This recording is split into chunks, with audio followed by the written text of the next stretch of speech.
The voice on the other end of the line was barely a whisper, yet it cut through the static like a blade through flesh. "Dispatch, I can see you right now." Marcus Thompson's fingers froze over his keyboard, the familiar hum of the 911 call center suddenly feeling oppressive around him. 23 years he'd been taking these calls, and nothing had ever made his blood run cold quite like this. "Location of your emergency?" he asked, following protocol even as something primal in his gut screamed that this call was different. 1247 Maple Grove Drive. The caller's voice was calm, almost amused. "Nice yellow house. Your wife just turned off the living room light, Marcus. She's heading upstairs now." Marcus's throat constricted. 1247 Maple Grove Drive was his address. His home address that wasn't listed anywhere public, wasn't in any directory. The address where his wife, Sarah, was supposed to be safe asleep by now after her night shift at the hospital. "Who is this?" Marcus whispered, abandoning protocol entirely. A low chuckle echoed through his headset. "I'm the one who's been waiting for you to take my call." "Hey everyone, welcome back to the channel." Before we dive into tonight's terrifying true story, let me ask you, where are you watching from? Are you safe in your bed or maybe home alone like I am right now? Either way, you might want to check your locks after this one. If this story gives you chills, smash that like button, hit subscribe for more real horror experiences, and drop a comment telling me your own creepy encounters. Trust me, after tonight's story, you'll never answer an unknown call the same way again. Marcus Thompson had always taken pride in his work as a senior dispatcher for Detroit's 911 emergency services. At 45, he was the kind of steady presence the department relied on during their busiest shifts. Shift 12 ran from 11 p.m. to 7 a.m., the witching hours when the city's darkest emergencies crawled out of the shadows. The call center was a fortress of fluorescent lighting and constant activity insulated from the chaos it coordinated. Rows of workstations formed a semicircle around massive screens displaying the city's real-time pulse crime maps, weather alerts, unit locations. The air hummed with the low murmur of dispatchers talking callers through crises, the clicking of keyboards, and the occasional burst of radio chatter from patrol units. Marcus occupied Station 7, his preferred spot near the back where he could observe the entire floor. His workspace was methodically organized. Coffee mug to the right, stress ball to the left, family photo positioned where he could see Sarah's smile during the hardest calls. After 2 decades in this job, he'd learned that maintaining small comforts was essential for psychological survival. His colleagues respected him as the dispatcher who never lost his cool, who could talk a suicidal teenager off a bridge, or coordinate a multi-unit response to a shooting without his voice betraying even a hint of stress. Management often assigned him the most challenging calls, knowing he possessed that rare combination of empathy and clinical detachment necessary for the work. Detroit's night shift brought a predictable rhythm of chaos. Domestic disturbances peaked around midnight when alcohol amplified existing tensions.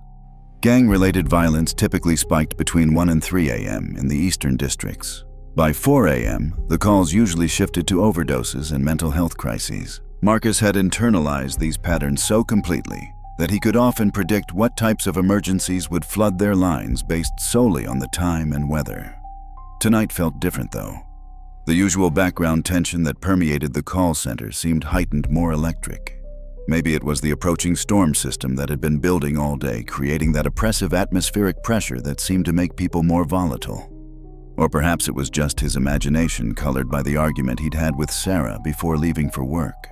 She'd been increasingly worried about his job lately, especially after the incident 3 months ago when a caller had threatened to track down every dispatcher who hung up on him. The department had increased security protocols, but Sarah's anxiety hadn't diminished. "You deal with the worst people in the city every night," she'd said. "What if one of them decides to make it personal?" Marcus had dismissed her concerns then, but as he settled into his chair and put on his headset, her words echoed in his mind with uncomfortable persistence. To a breaking and entering on the east, to a breaking and entering on the east side when line 3 lit up on his console. 911, what's your emergency? His voice carried the practiced calm of decades of experience. Silence. Not unusual. Sometimes people called and couldn't speak due to fear or injury. Marcus waited the standard 15 seconds before trying again. 911 dispatch, can you hear me? If you can't speak, press any number on your phone. I can hear you perfectly, Marcus. The use of his name made him pause, but it wasn't unheard of. Some repeat callers remembered dispatcher voices, and his colleagues occasionally transferred calls to him specifically. Still, something about the caller's tone set his nerves on edge. Sir, what's the nature of your emergency? I've been watching you work tonight. You handled that domestic on Corktown very professionally. The woman was bleeding more than you realize, though. She's going to need stitches. Marcus's fingers moved to his keyboard, running a trace on the incoming call while keeping his voice steady. Sir, I need you to tell me your location and the nature of your emergency. You're wearing that blue shirt tonight, the one with the small coffee stain on the left sleeve that you thought you'd gotten out in the wash. Your wife told you it was fine, but she was just being kind. The keyboard stopped clicking. Marcus looked down at his shirt, a blue button-down with a faint brown mark near the cuff that he'd hoped wasn't noticeable. His heart began hammering against his ribs. Who is this?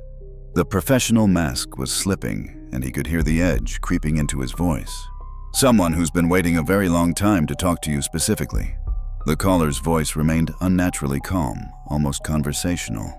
You have such an interesting job, Marcus.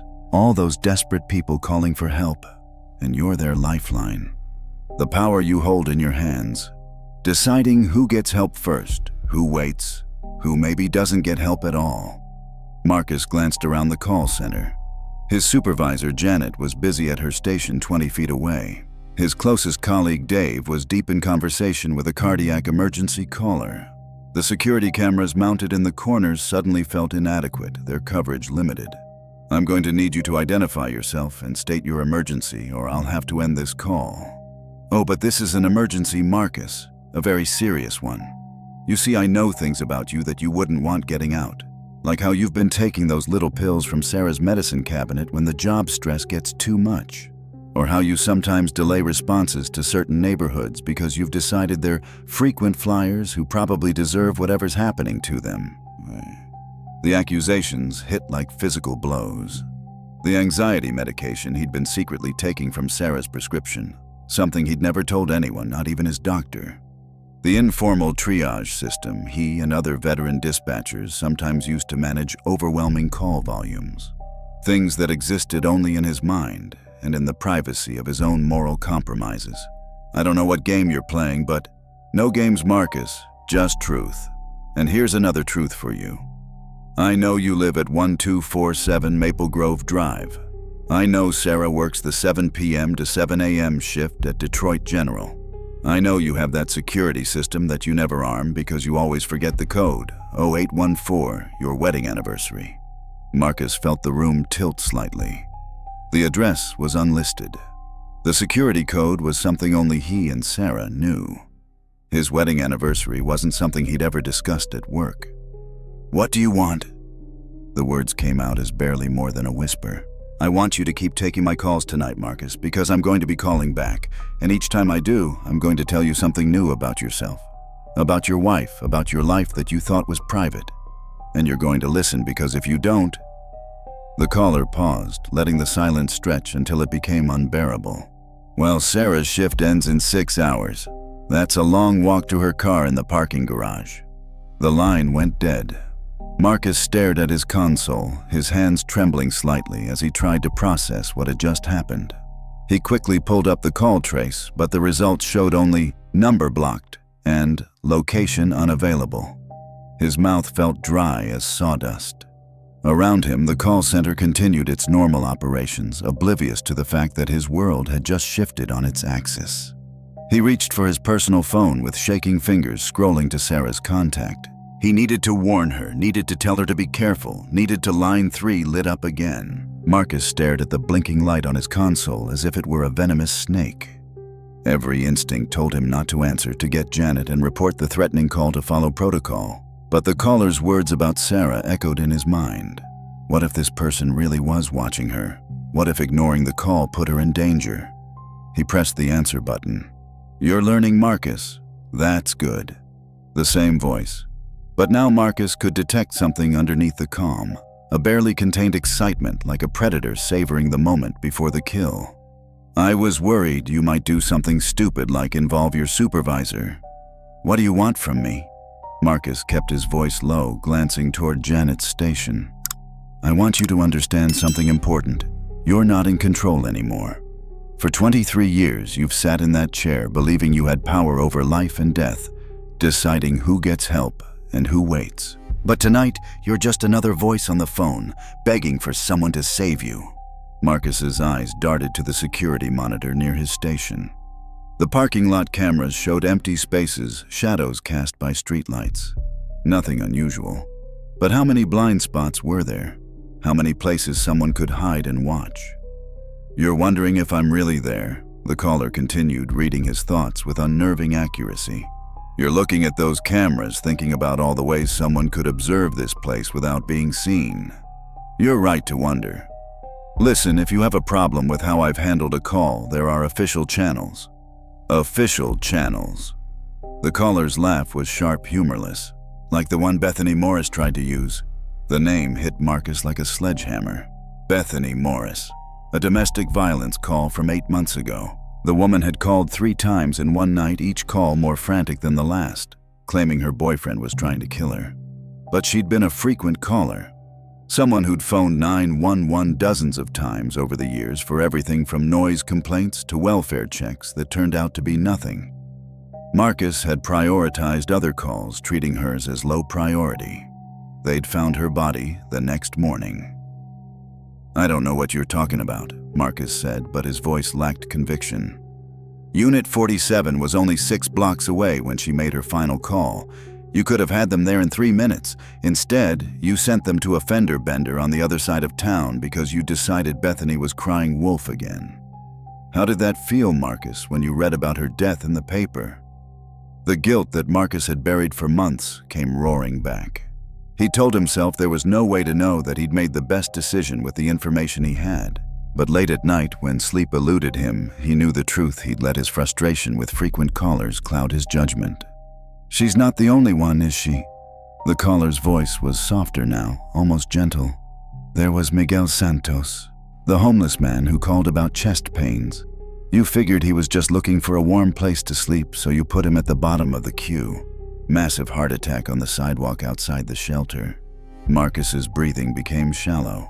Miguel Santos was a name he'd tried to forget. Another judgment call that had gone horribly wrong.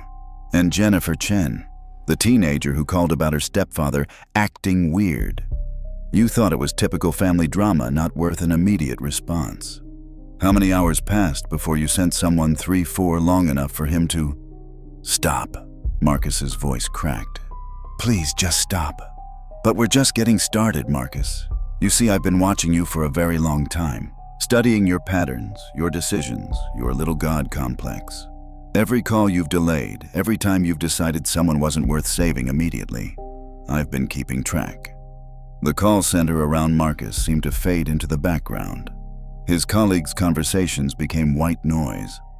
All he could focus on was the voice in his ear, methodically dismantling the professional facade he'd built over decades. The question is, the caller continued, what are you willing to do to save Sarah? Because make no mistake, her life is in your hands now, just like all those other lives were. And this time, you don't get to make the wrong choice and pretend it wasn't your fault. What do you want me to do? Nothing for now. Just keep taking calls. Do your job. But know that I'm watching every decision you make tonight. Every call you prioritize or delay. Every life you hold in your hands. I'll be judging whether you deserve to keep the one thing that matters most to you. The line went dead again, leaving Marcus staring at his console in the harsh fluorescent light.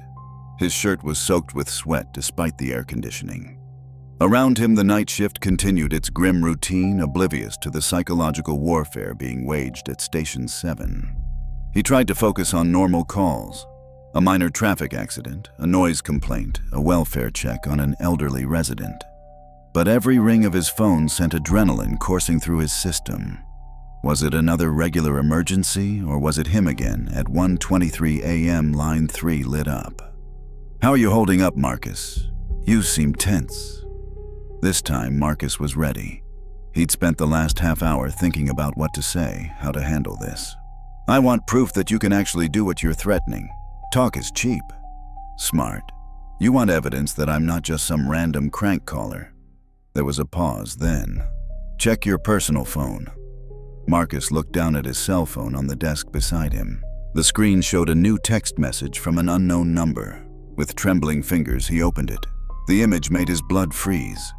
It was a photo of Sarah taken tonight. She was walking through the hospital parking garage, keys in her hand, completely unaware that someone was photographing her from the shadows. The timestamp showed 12:51 a.m., just minutes after the first call. She looks tired, the caller observed. Long shift. She'll be even more exhausted when it's over. Tired people make mistakes, don't they? They don't pay attention to their surroundings. They don't notice when someone follows them to their car. Marcus gripped his phone so tightly, his knuckles went white.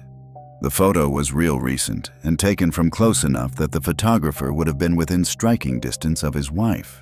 Now you understand, the voice continued. This isn't a game. This isn't an empty threat. I am exactly where I say I am when I say I'm there. And Sarah has no idea how much danger she's in. Don't hurt her, please. She hasn't done anything wrong. Neither did Bethany Morris. Neither did Miguel Santos. Neither did Jennifer Chen. But that didn't save them, did it? You decided they weren't worth your immediate attention, and they paid the price for your judgment. The caller's words hit home with devastating accuracy. Marcus felt the weight of every decision he'd ever made, every call he'd delayed, every life he might have saved if he'd acted faster. So, here's what's going to happen, the voice continued with terrifying calm. You're going to keep doing your job tonight, but I'm going to be watching how you do it. Every choice you make, every priority you set. I'll be evaluating whether you deserve mercy. Because if I decide you haven't learned your lesson, if I think you're still the same callous dispatcher who let innocent people die, the threat hung in the air unfinished, but perfectly clear. Sarah's shift ends at 7 a.m. That gives you 5.5 hours to prove to me that you've changed. 5.5 hours to show me that you understand the weight of the power you wield. Don't disappoint me, Marcus. Your wife's life depends on it. The night crawled by with excruciating slowness. Every call Marcus took felt like a test. Every decision scrutinized by invisible eyes. He found himself second-guessing choices he would have made automatically before. Prioritizing calls differently, sending backup units he normally wouldn't have dispatched, erring on the side of caution in ways that would have seemed paranoid just hours earlier. At 3:15 a.m., during the typically quiet period before dawn, his phone buzzed with another text. This time it was a photo of his own house taken from across the street. Every light was off except for the porch light he always left on. Sarah's car was in the driveway. She'd driven his car to work because hers was in the shop. The message was chilling in its simplicity. She'll be home soon. Marcus tried calling Sarah's number, but it went straight to voicemail. Hospital policy required staff to keep phones on silent during their shifts. He left 3 increasingly frantic messages before forcing himself to stop. At 4:47 a.m., with less than 3 hours left in the shift, the call that would define everything came through. 911, what's your emergency? It wasn't the stalker this time. It was a woman crying, her words barely coherent through her panic. Please, someone broke into my house. I'm hiding in the bathroom with my daughter. He's trying to break down the door. Marcus's training took over. Ma'am, I need you to stay calm. What's your address? 4832 Elmwood Street. Please hurry. He's got something metal. He's hitting the door with it. Marcus typed rapidly, pulling up the location on his screen. Elmwood Street, one of Detroit's rougher neighborhoods, an area where response times were typically longer due to the distance from most patrol units.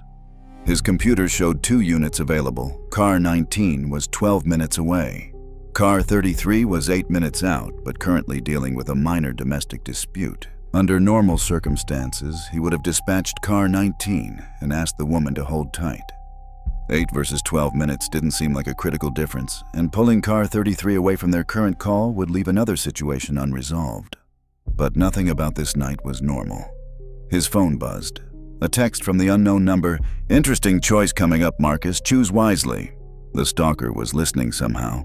Maybe he'd hacked into the police frequencies, or maybe he had access to the dispatch system itself. Either way, he was watching this decision in real time. "Ma'am, I'm sending units to you right now," Marcus said into his headset. "I need you to stay on the line with me." A crash echoed through the phone, followed by the woman's scream. "He's through! He's in the bathroom! Oh God, he's got a knife!" Marcus made his decision. Car 33, immediate response needed 4,832. Elmwood Street home invasion in progress, lives in immediate danger. Break off current call and respond. Code 3. Car 33 responding, ETA 6 minutes. It was the right call, the moral call, the call that might save a mother and daughter's life. But it was also the call that would leave another domestic dispute unmonitored, another situation that could escalate in the absence of police presence. Car 19 assist Car 33 at 4,832 Elmwood, break off current patrol and respond. Now he was sending both units, ensuring the fastest possible response time, even if it meant other areas of the city would be temporarily without coverage. Old Marcus would have never made such a decision. It violated every efficiency protocol in the book, but old Marcus had let people die. "They're coming," he told the woman on the phone. "Can you barricade the door? Anything heavy you can push against it." "We're trying, but he's so strong. Oh God, he's saying horrible things about what he's going to do to us." Marcus stayed on the line, talking the woman through the longest 6 minutes of his career. When he finally heard Car 33 reporting, "Suspect in custody, victim secure," he felt a relief so profound it left him dizzy. His phone buzzed immediately. "Interesting choice, Marcus. Very different from the old you. This time, instead of a call, it was just a text." Marcus stared at the message, his heart hammering. But one correct decision doesn't balance the scales. You still have blood on your hands. The question is, how much more are you willing to risk to wash them clean? At 5:23 a.m., the phone rang again. "Time's running out, Marcus. Sarah will be leaving the hospital in less than 2 hours." "I did what you wanted," Marcus said, abandoning any pretense of following protocol for the call. "I saved that woman and her daughter. I made the right choice. You made one right choice, but you've made so many wrong ones over the years. Do you really think a single good decision erases all that blood? What else do you want from me? I want you to understand what it feels like to be completely powerless. To call for help and have that help delayed by someone who thinks your life isn't worth prioritizing. I want you to experience the terror of those final moments when you realize no one is coming to save you." The line went quiet, but the call didn't disconnect. Marcus could hear breathing on the other end, steady and patient. "Sarah just finished her shift," the voice finally said. "She's gathering her things, saying goodbye to her colleagues. In about 10 minutes, she'll walk to the parking garage, and I'll be waiting." "No, please. I'll do anything. I'll confess to everything. I'll resign. You'll watch. You'll listen. And you'll understand what powerlessness really means." Marcus shot to his feet, his chair rolling backward. Several colleagues looked up at the commotion, but he was already moving, heading for the exit. "Where are you going, Marcus?" The voice followed him through his headset. "Back to your station. You still have calls to take." "I'm coming for you," Marcus snarled, pushing through the security door. "No, you're not. Because if you leave that building, if you abandon your post, Sarah dies immediately. But if you stay, if you keep taking calls like a good dispatcher, you might have a chance to save her." Marcus froze in the hallway, torn between the desperate need to act and the terrible logic of the threat. "Choose quickly, Marcus. Your replacement won't be nearly as invested in keeping your wife alive." With agonizing reluctance, Marcus returned to his station. As he sat down, his headset crackled back to life. "Good boy. Now let's see how well you've learned your lesson." At 6:43 a.m., with 17 minutes left in Sarah's shift, Marcus's phone buzzed with a photo that made his stomach drop. Sarah's car in the hospital parking garage, driver's side door open, interior light on. But no Sarah. "She's with me now," the voice said through his headset. "Don't worry, she's unharmed. For now." Marcus gripped his desk so hard the wood creaked. "Let me talk to her. I'm afraid she's unable to come to the phone. She's a bit tied up at the moment." "You son of a..." language, Marcus. "Remember, you're still on the job. Speaking of which, you have an incoming call on line 2. You should probably take it." Marcus stared at the blinking light with horror. How could he take another call when his wife was being held captive? But the caller's implication was clear. Abandoning his post would have immediate consequences for Sarah. With shaking hands, he pressed the answer button. 911. What's your emergency? Help me, a woman's voice whispered. It took Marcus a moment to recognize it through the fear and distortion. Please help me. It was Sarah. Sarah? Sarah? Where are you? I don't know, she sobbed. It's dark. I'm tied up in some kind of room. There's a man here, he says he knows you. He says whether I live or die depends on how well you do your job. Marcus felt his world collapse. The stalker hadn't just taken his wife. He'd turned her into one of his calls. She was now another voice on the phone begging for help, completely dependent on his decisions. Sarah, listen to me. I'm going to find you. I'm going to get you out of there. He's here, she whispered urgently. He wants to talk to you. The voice that came through the phone was calm, controlled. Hello, Marcus. I thought it was time for you to experience what it's like to receive one of these calls instead of just taking them. Where is she? What do you want? I want you to dispatch units to save her, of course. Isn't that your job? But here's the thing. I'm not going to tell you where we are. You'll have to figure that out yourself, just like all those other people had to figure out how to survive while waiting for the help you delayed. Marcus's mind raced. I don't have an address. I can't send units without a location. Then you better start thinking like a detective instead of just a dispatcher. You have... There was a pause. Let's see. 12 minutes until your shift ends. If units aren't here by then, well, Sarah becomes just another statistic. The line went dead, but almost immediately line 3 lit up again. Marcus. Sarah's terrified voice. Are you there? He left the room, but I can hear him moving around outside. I think there are other people here. I can hear crying. Sarah, I need you to tell me everything you can about where you are. Any sounds, smells, anything that might help me figure out your location. It smells like chemicals. Bleach maybe, and there's a constant humming sound like machinery. The walls feel like concrete. Marcus grabbed a notepad and started writing. Industrial location, concrete walls, chemical smells, machinery. In Detroit, that could describe dozens of places. Abandoned factories, warehouses, treatment plants. What else? Anything outside traffic sounds. Trains.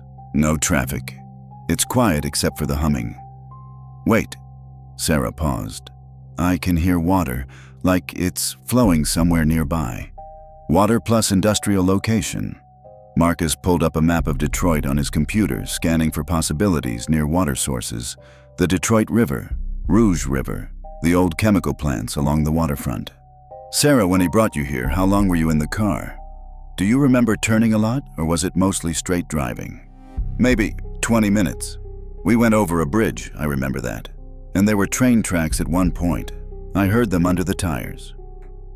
Marcus's finger traced routes from Detroit General Hospital. 20 minutes could put her anywhere from downtown to the outer suburbs. But a bridge and train tracks narrowed it down. The Ambassador Bridge area had several abandoned industrial sites that fit the description. Keep talking to me, Sarah. I'm going to find you. Marcus. Her voice dropped to a whisper. He's coming back, and he's not alone. I can hear multiple footsteps. The call disconnected. Marcus stared at his console, paralyzed by the magnitude of the situation.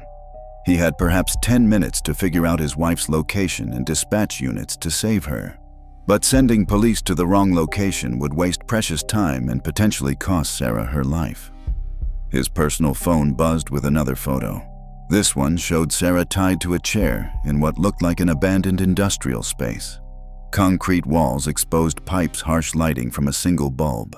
But in the background, barely visible, was a sign on the wall. Detroit Chemical Processing. Authorized personnel only. Detroit Chemical Processing. The old plant on the east side closed for 15 years after environmental violations. It was 22 minutes from the hospital near the river with railroad tracks running right past the property. Marcus's fingers flew over his keyboard, pulling up the address 2847 Industrial Boulevard. He immediately dispatched every available unit to the location. All cars, priority 1 emergency, 2847 Industrial Boulevard, kidnapping in progress, officer's family member in immediate danger. Respond code 3, use extreme caution. As he sent the call, Marcus realized he'd broken the most fundamental rule of dispatching: never make it personal. But after everything he'd been through tonight, he was far past caring about protocol. The first units arrived at Detroit Chemical Processing at 6:54 a.m., 6 minutes before Marcus's shift was scheduled to end. He stayed glued to his radio, listening to the tactical communications as officers swept the abandoned facility. Unit 12, we've got multiple subjects in custody in the main building. Unit 7, we found several victims, appears to be a kidnapping operation, requesting EMS. Unit 19, victim Sarah Thompson located and secured. She's conscious and responsive.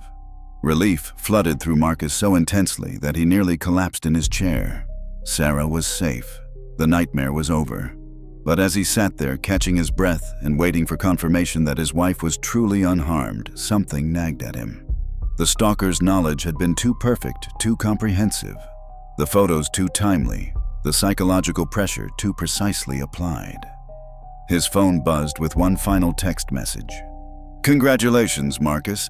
You passed the test." Marcus stared at the message, confusion replacing relief. Test.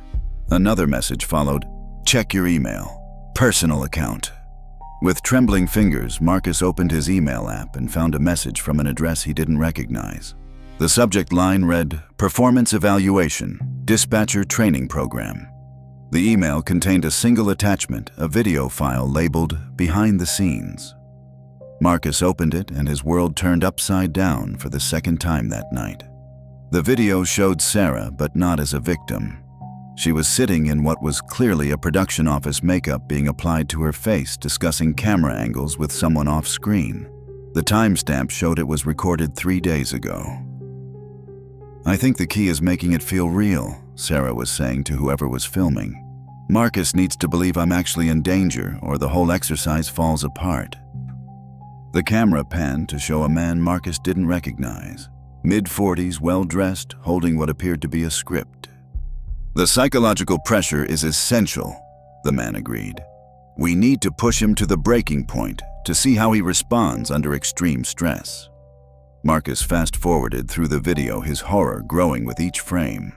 It showed the abandoned chemical plant being prepared as a set, actors being briefed on their roles as fellow victims, and Sarah rehearsing her terrified phone calls. The final scene showed Sarah and the unidentified man shaking hands. "Department of Internal Affairs appreciates your cooperation, Mrs. Thompson. This investigation into your husband's call prioritization patterns required someone close to him to make it convincing." Sarah nodded. "I just hope this helps other people. If Marcus has been making these kinds of decisions, people could be dying because of it." The video ended. Marcus sat in stunned silence as the implications crashed over him. Internal Affairs, an investigation. Sarah, his own wife, working with them to expose his supposed misconduct. But the truly terrifying realization came when he thought about the calls he'd prioritized differently tonight. The home invasion on Elmwood Street, where he'd sent both available units, leaving other areas uncovered. The resources he'd diverted to save his wife at the abandoned chemical plant. Every decision he'd made under pressure tonight was now documented, recorded, and would be used as evidence of his unfitness for duty. His computer screen suddenly displayed a new message. "Please report to Internal Affairs immediately upon completion of your shift. Your suspension is effective immediately pending the results of our investigation." Marcus looked around the call center with new eyes. How many of his colleagues knew? How many had been watching his breakdown with professional interest rather than concern? His personal phone rang. Sarah's number. "Hello, Marcus." But it wasn't Sarah's voice. It was the same calm, controlled tone that had terrorized him all night. "I imagine you have some questions. Who are you?" "Detective William Morrison, Internal Affairs. And before you ask, no, your wife isn't safe at home in bed. She's actually at a hotel downtown debriefing with my team. She won't be coming home tonight." Marcus felt reality shifting around him again. This was all fake. The kidnapping, the threats to your wife. Yes, those were fabricated, but the investigation into your conduct, that's very real. As are the deaths of Bethany Morris, Miguel Santos, Jennifer Chen, and several others whose calls you mishandled over the years. You can't use evidence obtained through what? A carefully constructed scenario designed to reveal your true character under pressure. You made those prioritization decisions yourself, Marcus. No one forced you to delay calls or to abandon protocol. We simply created circumstances where your real judgment would be revealed. Marcus realized he was trapped. Every choice he'd made tonight, the calls he'd prioritized, the resources he'd diverted, the protocols he'd violated, had been made of his own free will. The fact that he'd been manipulated into making them didn't change the fact that he'd made them. The irony, Detective Morrison continued, is that tonight you actually made several correct decisions. You saved that woman and her daughter on Elmwood Street. You showed genuine remorse for your past mistakes. Under different circumstances, that might have counted in your favor. But you also demonstrated that you're willing to abandon your responsibilities when things get personal. You diverted critical resources to save your wife at the potential expense of other emergency calls. You proved that when forced to choose between professional duty and personal interest, you'll choose personal interest every time. Marcus stared at his console at the family photo of Sarah that had given him comfort through thousands of difficult calls. Even that felt like a lie now. Your shift is over, Marcus. Please gather your personal belongings and report to Internal Affairs. Your badge and access credentials will be collected there. As Marcus stood on shaking legs and began clearing out his desk, his computer showed 17 missed calls that had come in during the final hour of his shift. Calls that had been automatically routed to other dispatchers while he'd been focused on saving his wife. 17 people who had called for help while he was distracted by what he now knew was an elaborate deception. He wondered how many of them had received the help they needed. He wondered how many of them hadn't. And as he walked out of the call center for the last time, Marcus realized that the voice on the phone had been right about one thing. He finally understood what it felt like to be powerless to call for help and have that help compromised by someone else's decisions. The only difference was that this time the someone else had been him.